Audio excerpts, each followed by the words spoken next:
Well, good morning, everybody, from the wild, beautiful, dry, and silent backroads of southern Utah. Well, I say backroads, but we are not far from Zion National Park, a very busy place in southern Utah, and I am on a very special, top secret mission, but more on that later. I just pulled over here because the views are breathtaking, but so are the views everywhere in this part of the country. I have something very special I just wanted to take a look at this morning. This little 4-mile back road, which as you can see is unpaved in sections, is not a quick one, but it's worth it for what's at the end. Ah, yes, we've made it.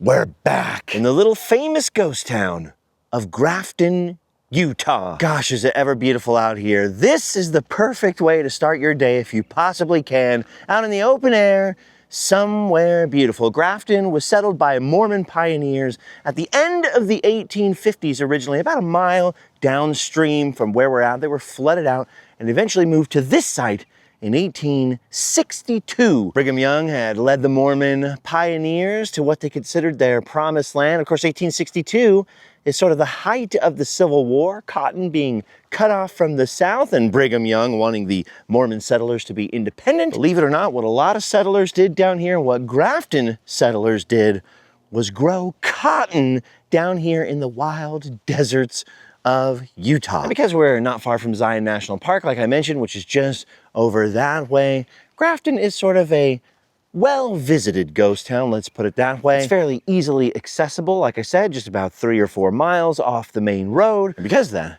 Grafton is actually a pretty famous spot, not just for Zion travelers, but it also has a long history in the motion picture industry, starting with a movie called In Old Arizona, one of the first talkies, if not the first talkie, filmed outside a studio, meaning first sound movie, The Arizona Kid in 1930, and then more movies in the 40s. And then most famously in 1969, it served as Paul Newman and Robert Redford's hideout in the movie Butch Cassidy and the Sundance Kid.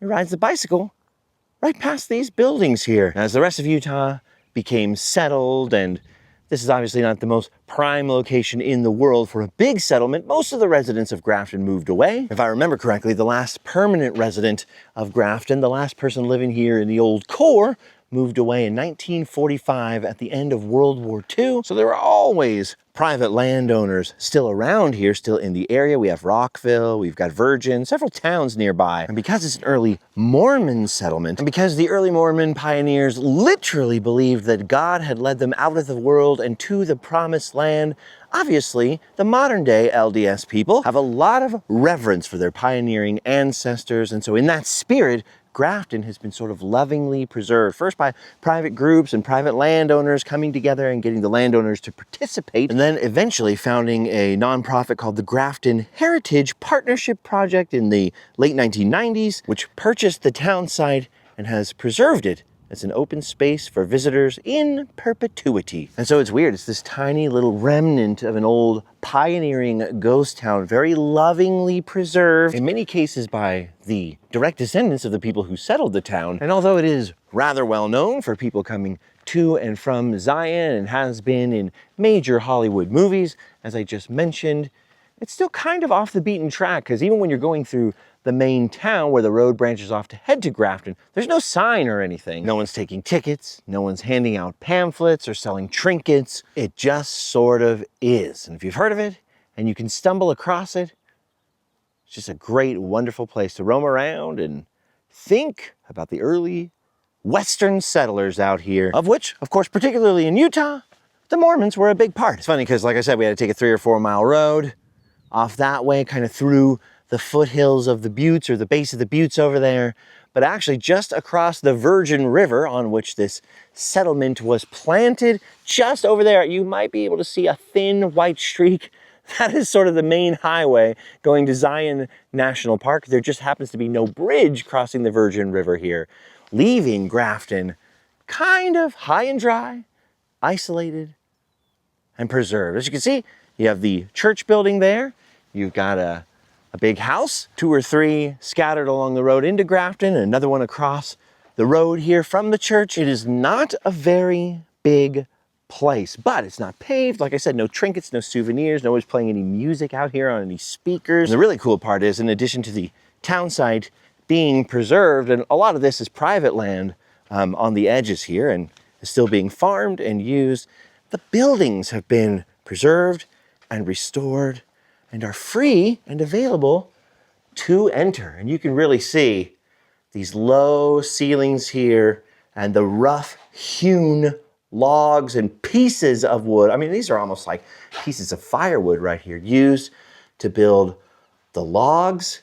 They kind of stuffed the gaps with mud and adobe, whatever they could find over there. And you can see, actually, cool, look at that. You can see where the fireplace mantle would have been mounted. There's the old fireplace right there, just a dirt fireplace. No old furnishings and things like that. I saw this last time I was here. I was here about a year ago with my dad and my brother. I wonder what this was.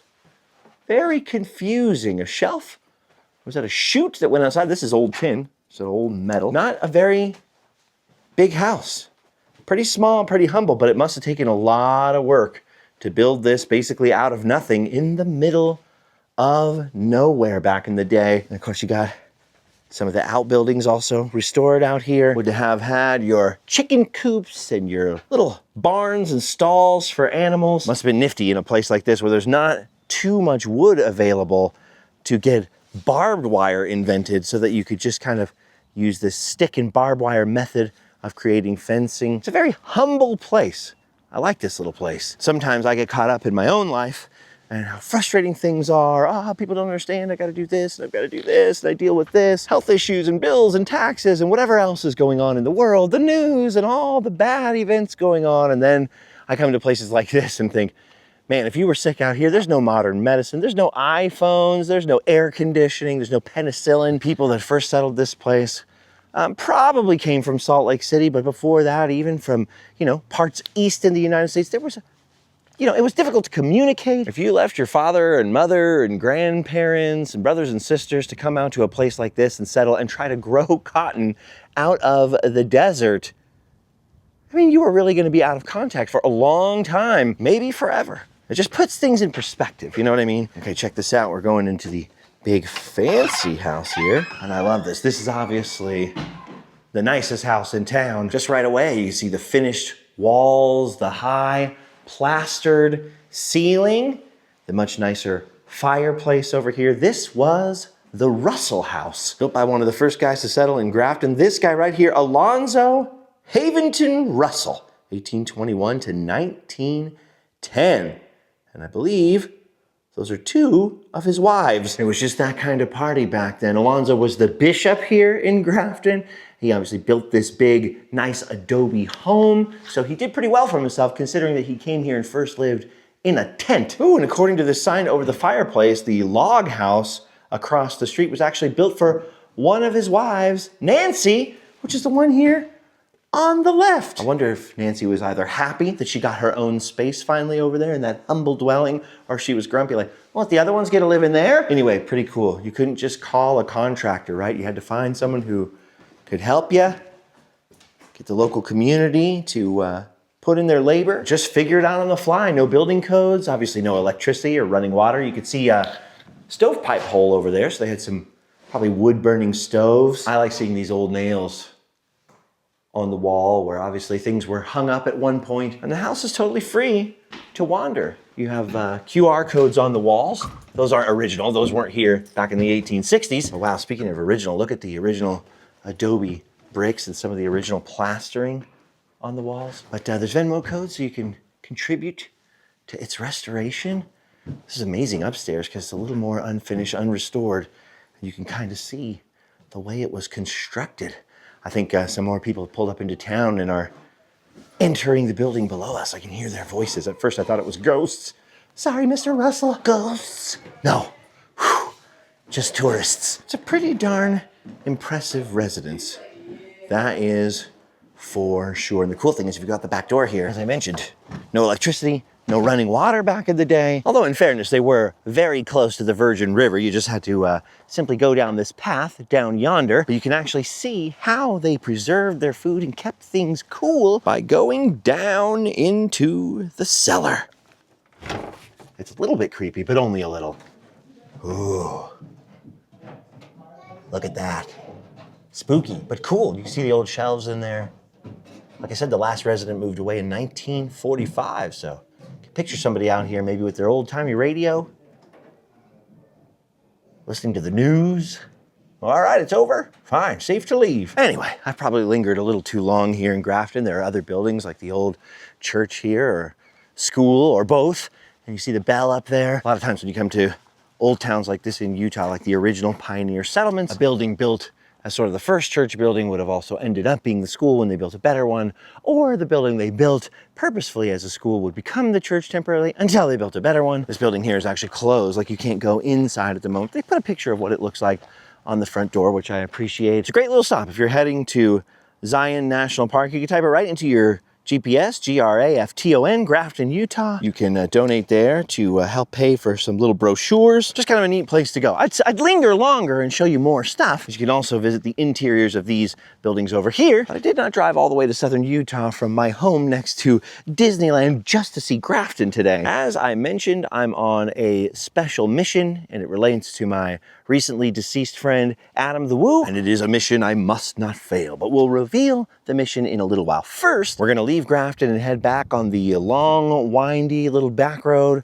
back to the main highway and see a completely different kind of ghost town. Dude, it truly amazes me how it can be not all that hot outside and you come back to the car after 30 minutes and the car is a-boiling. All right, headed back on the road, back up to the highway, and like I said, one other very different kind of ghost town to stop at. Moving right along, shooby-doom, shooby-doom. You take it, you know best. Hey, I've never seen the sun come up in the west. Looks like we're passing by the property of an artist.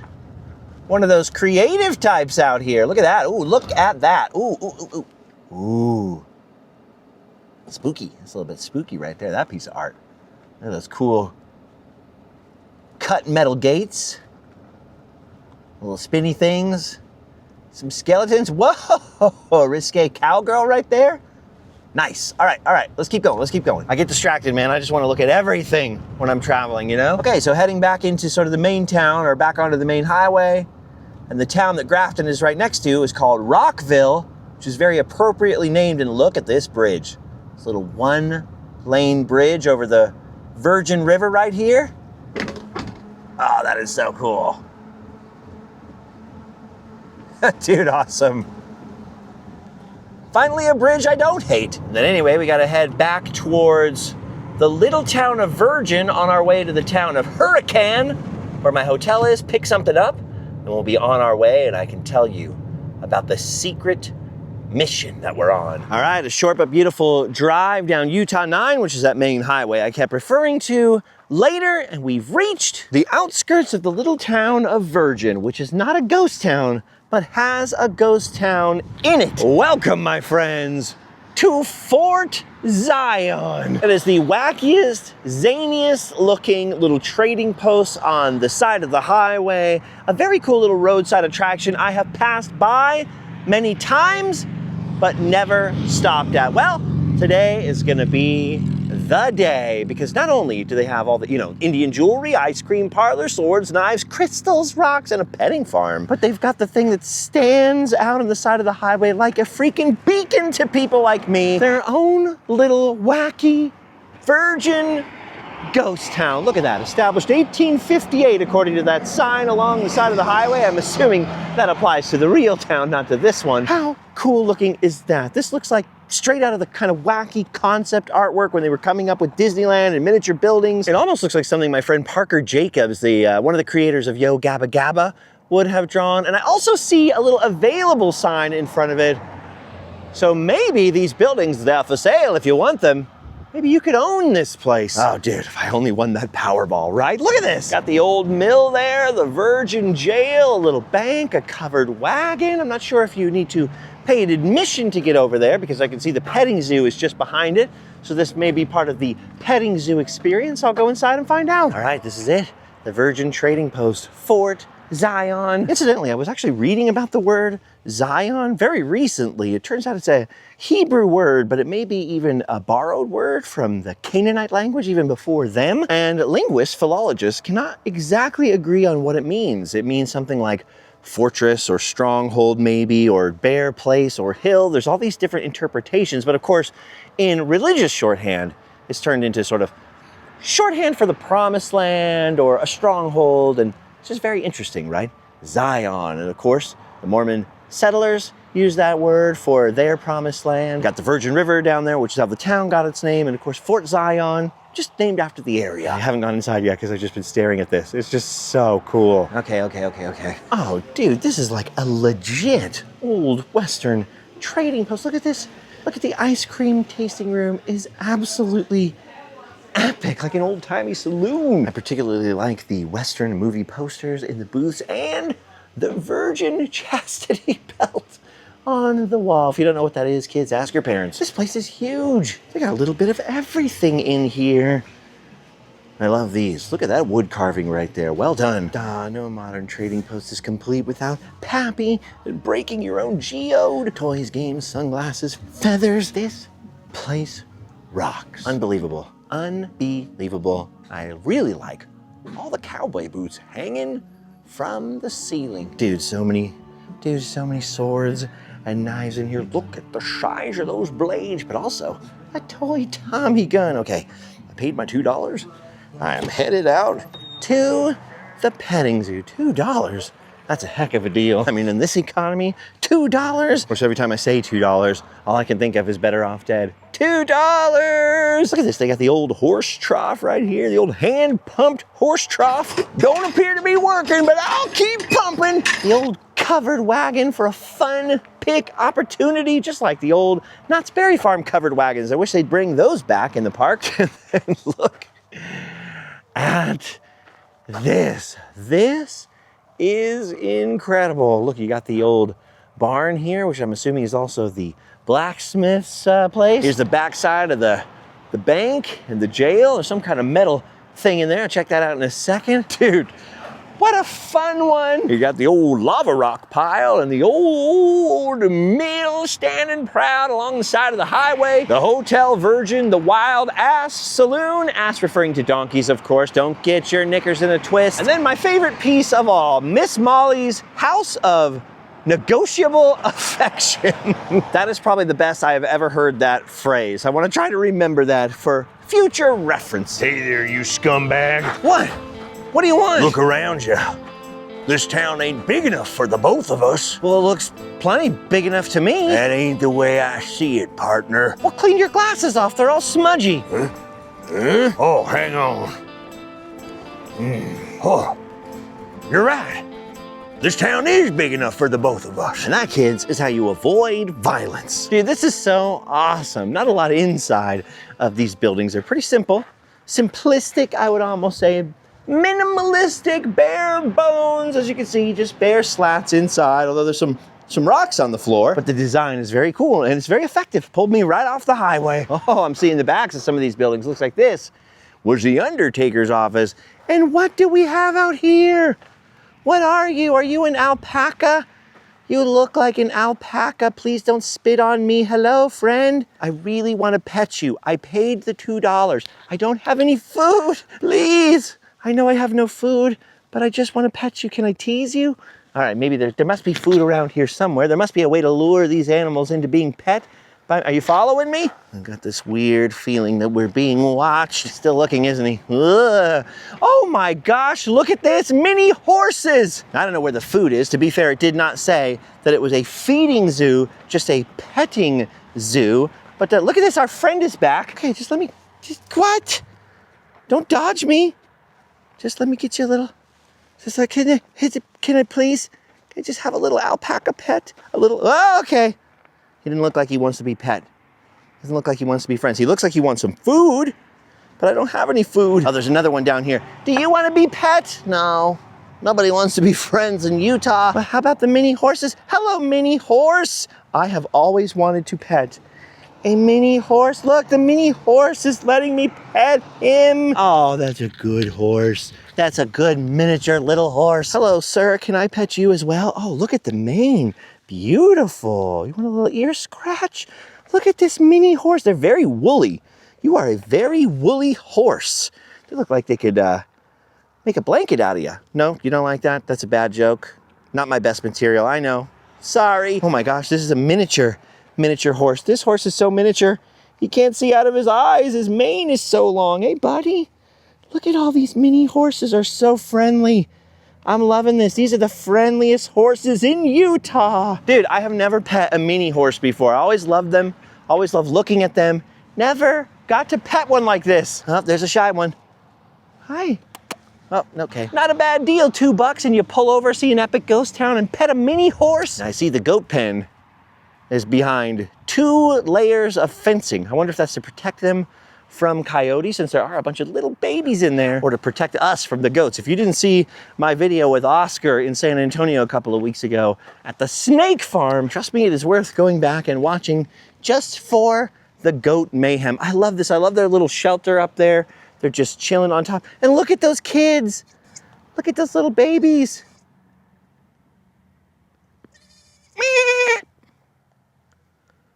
Dude, they are so tiny. I want to pick them up. Those are the smallest baby goats I have ever seen. I know they're hard to see. They're far away and you're not allowed to actually enter the fence, but look at them next to that food bowl right there, which is about the size of your average like Halloween candy container you leave by the front door.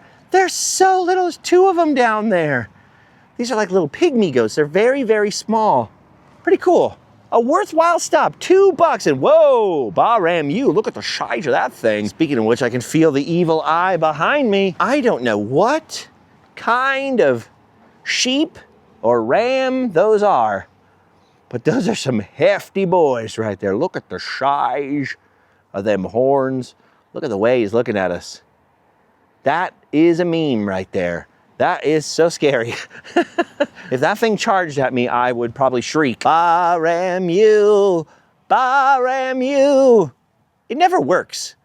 Babe lied to me. Whoa, maybe it did work. Let the shrieking begin. Oh, whoa, Rrr. Oh my gosh. He's clacking his horns on the rocks. Oh, they're going to do battle. Maybe not. Maybe they're just playing around. I don't know what's going on. I would be a terrible sports announcer. What are those? I like how they're presenting their horns. It's either me they don't like or they can tell you're watching. I don't know which one of us is to blame. But they look ornery. They've never come close enough to the fence to pet. They keep acting like they're gonna fight. But the UFC match never quite happens. What are those things?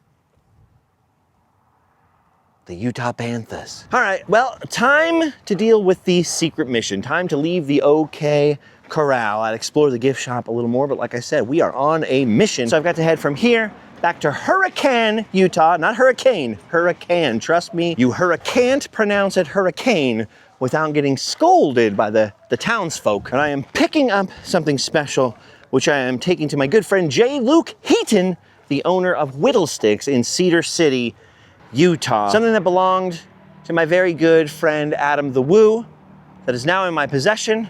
I will show you and tell you when we get there. Look at this. Exit. We thank you. The animals thank you.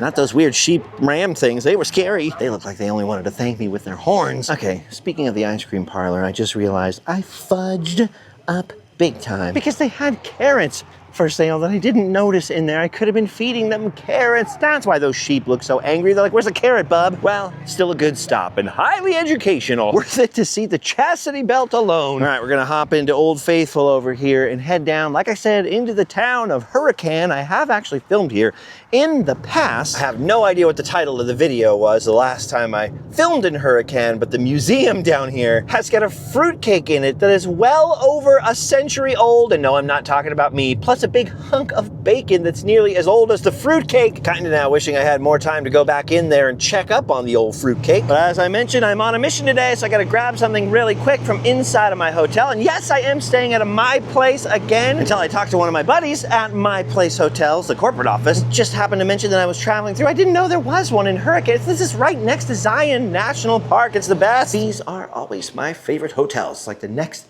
best thing to being home. They never asked me to shout them out, but I like doing it because it's a lesser known chain, one of the few products I believe in enough to shout out. All right, let me grab something really quick. I don't want to show you the room because it's a big mess. Just grab the object of our mission and a soda from the fridge and we'll get out of here. So I like this place because they got a stove, they got a full-size fridge and freezer, they've got a bathtub in there. You don't want to see my unsightly bathtub ring.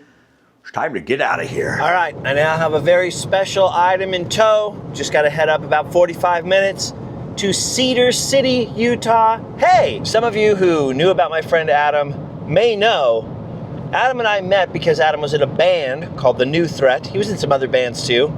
And he filled in as a touring bass player for Guttermouth for a while. It's probably the most famous band that he ever played with. But I knew Adam from his old TNT days, his band. And of course, for many years, the last several years, Adam would often talk about doing a band again, or how we needed to do a band together, or me and him and our friend Micah do a band together. He had a lot of different band ideas, depending on what day of the week it was. And sometimes I'd be like, no, I don't really. Or he'd be like, no, that's not really gonna. So we kind of put it off and put it off and put it off. And when Adam's sister was asking me if there were, things that I wanted or things I wanted to take back for his other friends from the house or whatever, one of the things I asked about was Adam's old original bass that he had gone on tour with Guttermouth with, and with me, and with the Scarred and his band TNT. He had an old Live Fast Die Poor sticker on there. He had a Scarred sticker on there. Well, it turns out that was never Adam's bass. He was actually borrowing that from his old guitar player, Jeff, who ended up getting it back from a friend Adam had loaned it to, and is going to put it in the hands of another one of Adam's old longtime friends that I think really, really deserves to have it. So there went that idea. But when Adam bought his house and everything, I'm not sure in what order all this happened, but around that same time, he was really talking to me about doing a band and doing a band together, doing some kind of music project together, and he had bought a brand new bass. He never used, he never played shows with or anything like that. He fiddled around with it a little bit, but it mostly kind of sat on a stand in his little collector room at his house. And because that's how we formed our friendship, was through the bands and through the music.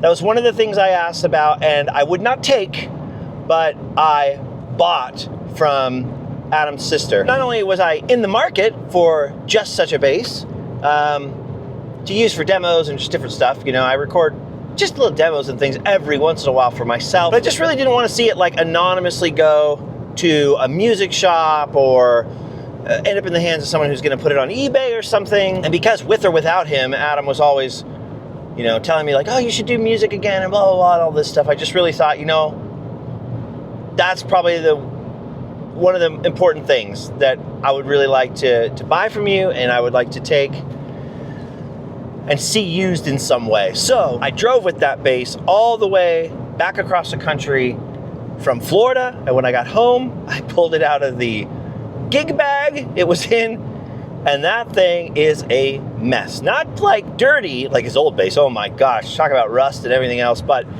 it was never properly set up. The neck is really curved really bad. The strings are sitting super high off the fretboard, and I knew there was just one man to call, my friend Luke Heaton from Whittlesticks. So we are going to restore and properly set up Adam the Woo's final bass. What I plan on having happen after that, I will share with you after we're at Whittlesticks. All right, well, we've made it to Cedar City, and once again, we're back at Whittlesticks. You know what makes me interested in people? Well, I'm interested in all kinds of people, but the kind of people who capture my attention the most are people who are just so passionate about what they do, which is totally the definition of my friend Luke here, who not only builds musical instruments, violins, cellos, all that kind of stuff, but repairs them. He documents this process quite often in video form on Instagram, on YouTube. He makes something that could seem boring extremely fascinating, and he is the right man for this job.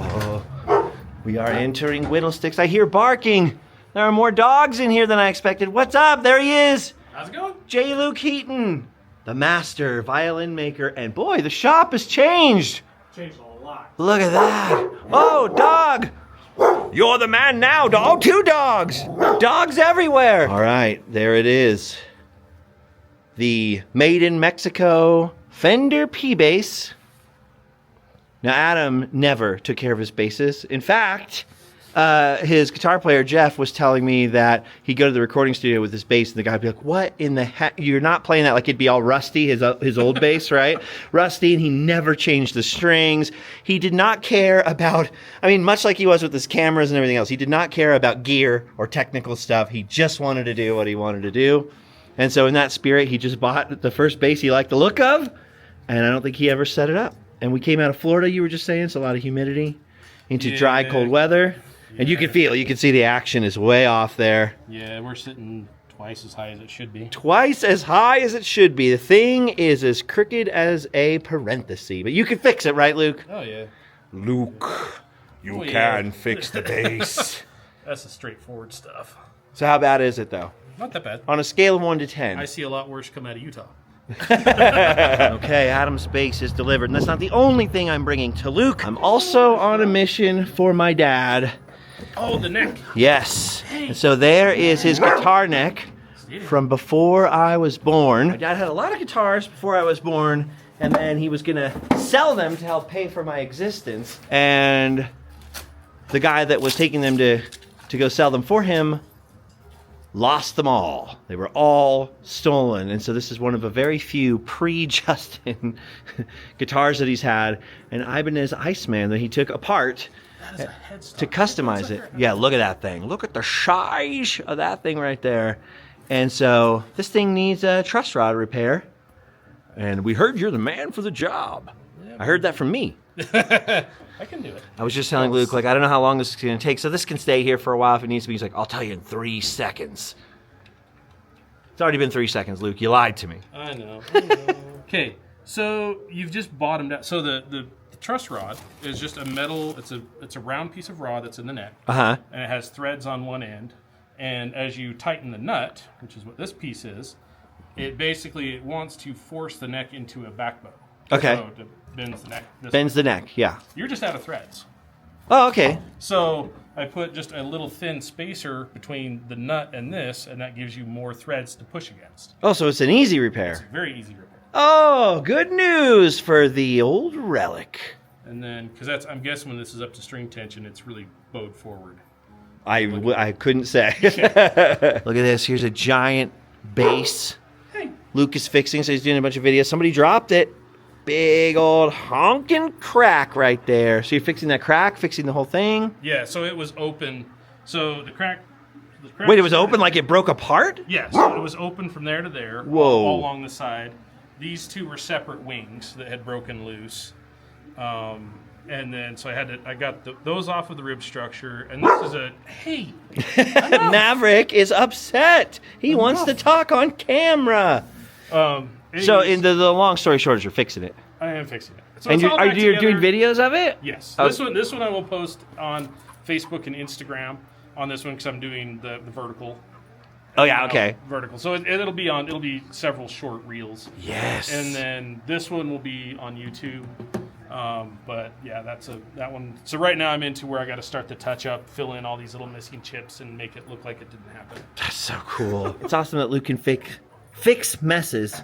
Because I was just telling him I can only make them. Luke is helping some customers really quick. This is my favorite thing. The sacrifices to the guitar gods, little bits and pieces of things that were beyond repair. We're going to get to Adam's bass in just a second. I know Cedar City, Utah is probably out of the way. For most of you, it's a very small town, but if you ever need a guitar repaired, Luke is the guy. Or you want a custom instrument built from scratch, he's also your guy. And that's guitars, violins, acoustic guitars, electric guitars, violins, basses, cellos, you name it, Luke can make it. Turns out my dad's neck does need a new part, so it's gonna stay here hanging on the shelf for a while, but Adam's bass is gonna get the full shebang. Look at this. Adam so barely used this bass. There's still plastic over the jack and stuck under the knobs. I mean, he still plugged it into his little amp that he had in his room there, but that's about it. Never played a show with this bad boy. But maybe this bad boy will see some use. Because what I was thinking is that this is a treasure too good to be kept to myself. Adam had a lot of friends who were musicians, so my intention, at least, is to have it fixed up And that way, if any of Adam's friends want to use it on their recordings or something like that, hopefully, you know what they say, the road to hell is paved with good intentions, but hopefully, I think that might be something kind of cool. Just to loan it out to different friends of his or other musicians who want to do a project or want to record with Adam's bass. All right, this is happening. Yes. Luke, you have got the bass in the saddle. Yep. Are you going to film this I am. process? Yes, awesome. Okay. I'm going to film it and not necessarily just, I'm just going to post it on how to do a bass setup. But give me the 30 seconds on what you're going to do. Okay, so that's... You just give me the seconds. no, give me the 30-second version real quick, and that way we don't have to drag it out for the audience on this channel, and they can go watch it on Whittlesticks. So basically, what we've got going on, this is just a very standard bass setup minus the truss rod. That's why this action seems so high. So probably when you brought it from Florida, the neck has dried out a little bit and it has come forward. So it exacerbated it. Yeah. Yes. Okay. So this is basically like if you sight down this, it looks like a skateboard ramp. Yeah. It's very curved like this. Yeah. And it shouldn't be. We should have a slight relief. We should have about 6/1000ths of relief in it. Right now, you're probably sitting almost like 1/8 of an inch. So it's like this much, and we want it to be about that much. Okay, good. Because the math version was not. Right. I didn't understand Right. that at all. But I understand this much and this much. That I can wrap my head around. So the other thing we're going to do is we're going to drop the nut slots. So I'm going to go in and file these down. So Nice. it's a better height here at the first fret. Right. Going to readjust the saddles here for height. Also for the action, so the radius of this, the curvature, so the strings match better to the board. And then we're going to adjust the intonation. So we're going to move these saddles forward and back so it's actually in tune when you play it. Awesome. Because right now it is a little sharp.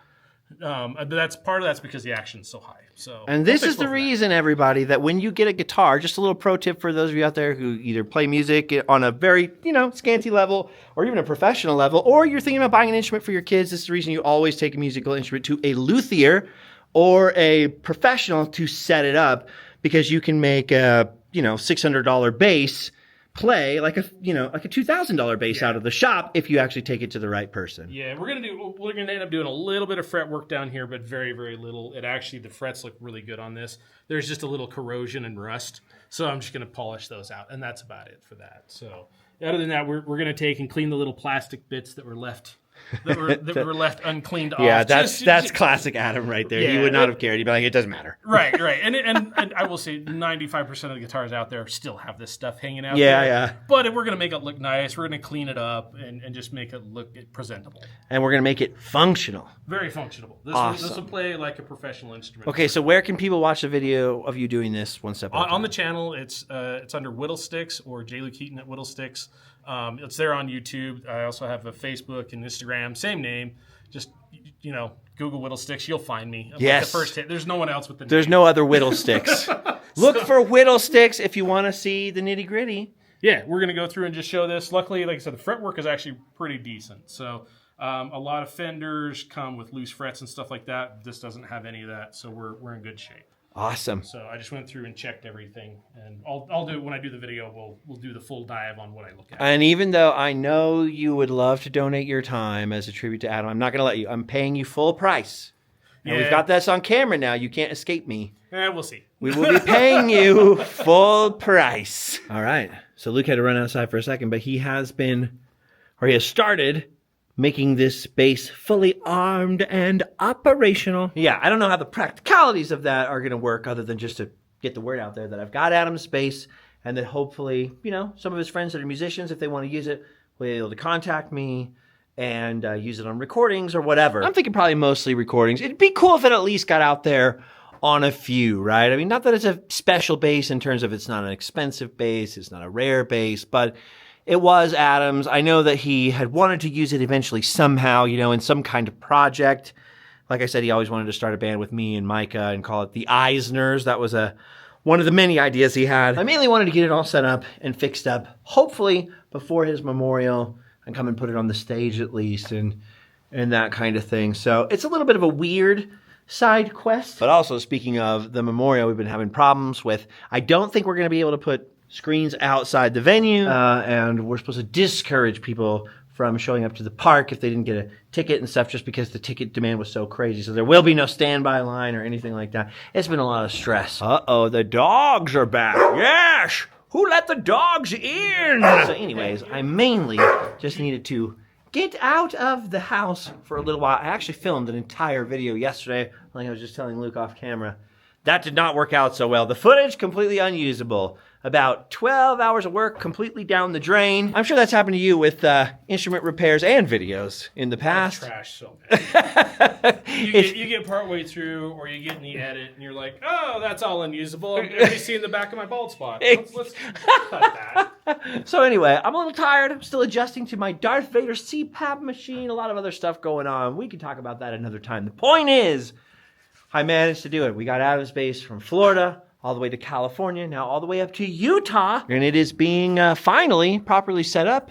Probably should have been set up from the get-go, but I don't think Adam really, he was not one to be finicky about equipment, like I was saying. So classic Adam DeWoo there, but we're going to set it up and yeah, we'll see. We'll see what it gets used on in the coming days, weeks, months, and years. What's going on out there? What is it, boy? Is Timmy in the well? I've never owned a dog. I don't know what's happening. What's happening, fellas?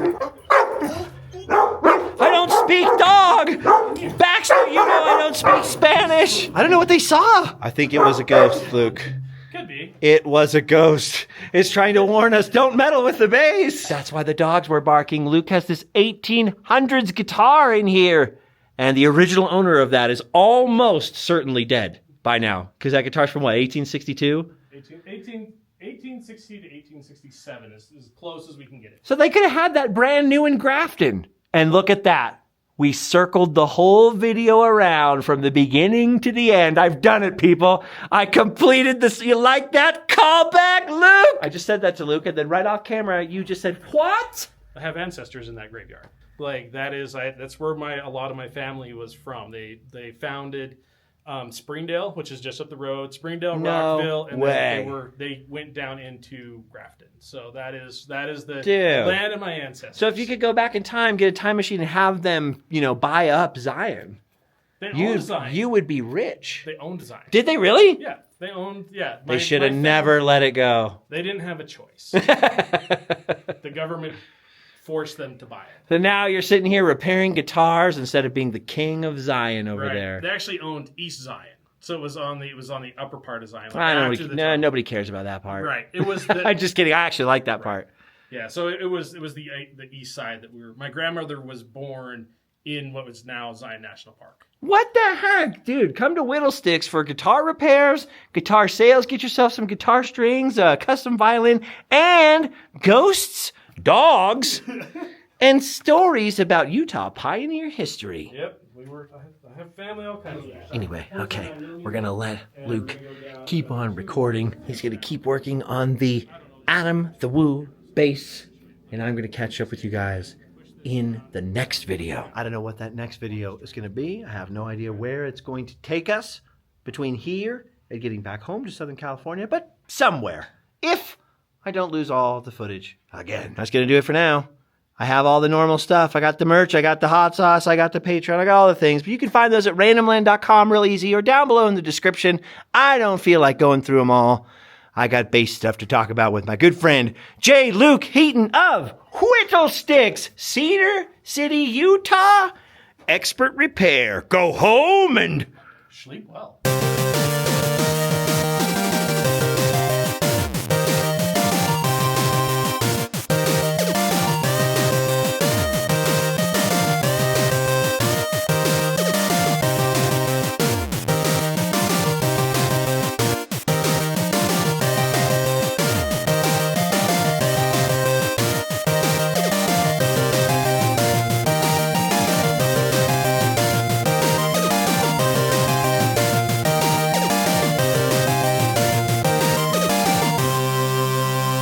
All right. You stuck around to the end, and so you get to see the payoff. Not that it looks any different probably on camera, other than it's a little shinier. Look at that shiny, shiny fretboard. Nice and polished. But now, a heck of a lot better. Yeah, the action is good.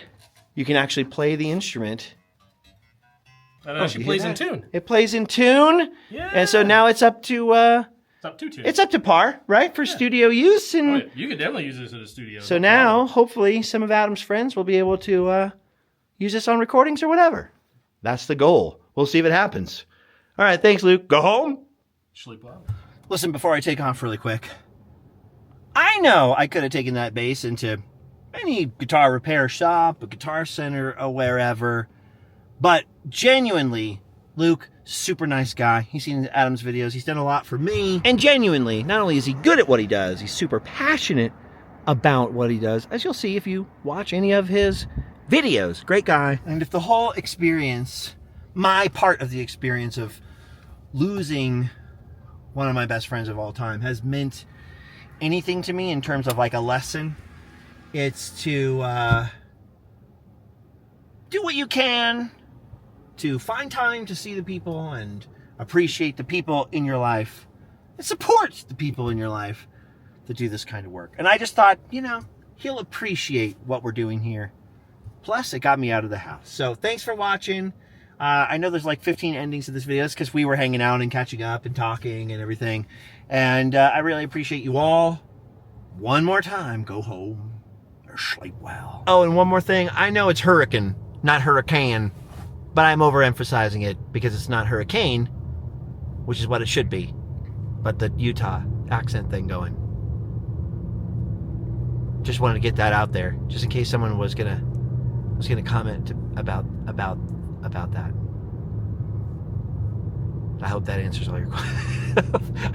Is that it? I think that's it. All right. See ya. I think it was a ghost, Luke. Could be. It was a ghost. It's trying to warn us, don't meddle with the bass. This was, so I had a ghost story in my very first shop, but not in this shop yet. So what? Yeah. Okay. You're going to have to make a video about that on the Whittlesticks channel. I don't know. It doesn't really fit there. But yeah, my first shop was actually in a building that was made in the 1800s. And I was up there alone one morning working away, and it was all, pine wood floors, the whole thing. And so anybody walked in there, you'd hear it, heel toe, click, clack, but, your normal footsteps out. Right. Like iconic movie footstep. And I'm in there by myself working away, and I hear, sounds like someone kind of going up the steps a little bit, because it was on the second story, just stairs. And then there was this big long hallway before you got to my shop. And sitting there working away, and you could hear someone walking down the hallway. Each footstep, you hear it clearly, audible. And I kept on waiting for him to pop up and say hi, because there wasn't any other lights on or any other open rooms in that hallway. Got to that, got to where I thought they should be, turned around, no one's there. Footsteps had stopped, and I was like, I wonder who's up here. So I walked out there, not a soul out there. Not anybody. And I was like, I'm going to the gas station or something for a while. I'm out of here for a bit. First shop I was in was the very first commercial building in Cedar City. Really? Yeah, ZCMI.